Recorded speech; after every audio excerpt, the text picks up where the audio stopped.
Gülzarı gözeldi. İlgarı güzel olmayanı istemez aşık. Can verile canane ki ilgarı gözeldi. Men bir uca boylu gözelin zülfüne bendem. Rıhsarı güzel şivesi reftarı gözeldi. Yüzlerle güzel başka vilayette de çoktur. Ama bizim ülke hüküm elcarı gözeldi. Yar olsa benimle mene bigane neyle. Uçmaz ele bir hane ki mimarı gözeldi.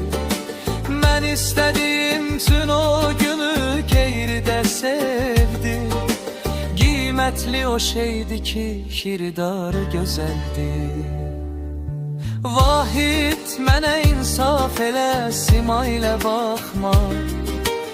Ehsen ele bir şaire eşarı gözeldi.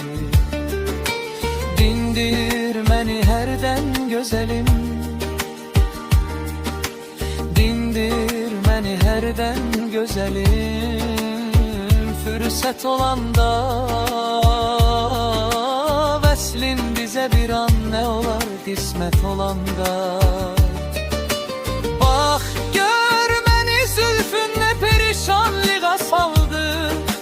Bir gün açaram derdimi cemiyet olanda. Yüzlerle cefa etsen unutmaz seni gönlüm. Fikrimde sen ey gül yine her sohbet olanda. Bigane eğer olmasa tez vesle yeterdi. Kim hayır görüp düşmeni iken fırsat olanda. Zülfün ki tutup ruhini çok korkuram ondan.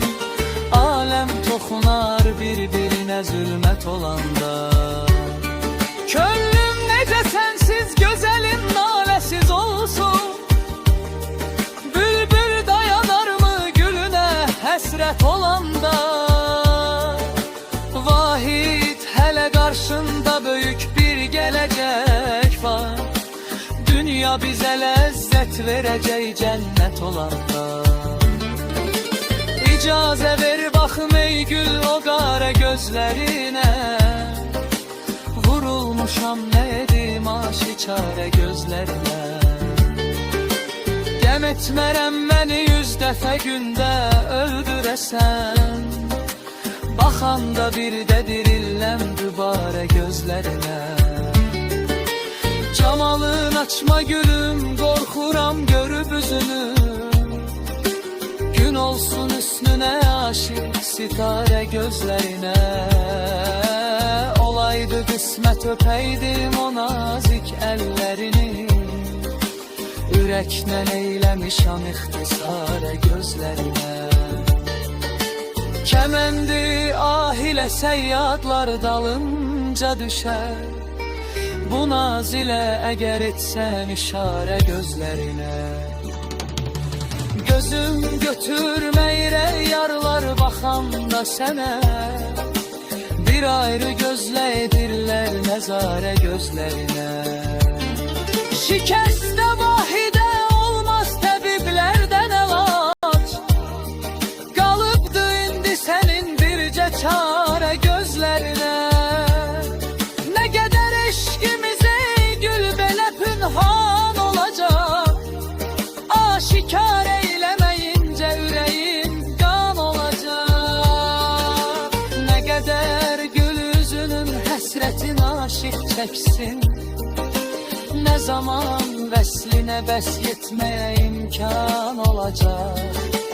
Bes haçan rahmedeceği bülbülü biçareye gül. Ne kadar bes o feyrin işi efkan olacak. Eşkten başka ne dert olsa yine çaresi var. Ayrılık derdine bilmem nece derman olacak. Öz hoşumla o gare zülfesir oldum özüm. Bilmedim hatirim eşkinde perişan olacak. Sen götürt mescidi zahit, bize meyhaneni ver. Kim bu işte göre ahırda peşiman olacak. Hele vahit meye meyleyleme, koy gelsin o gün. Yarsız yerde mi içmek bize nöksan olacak.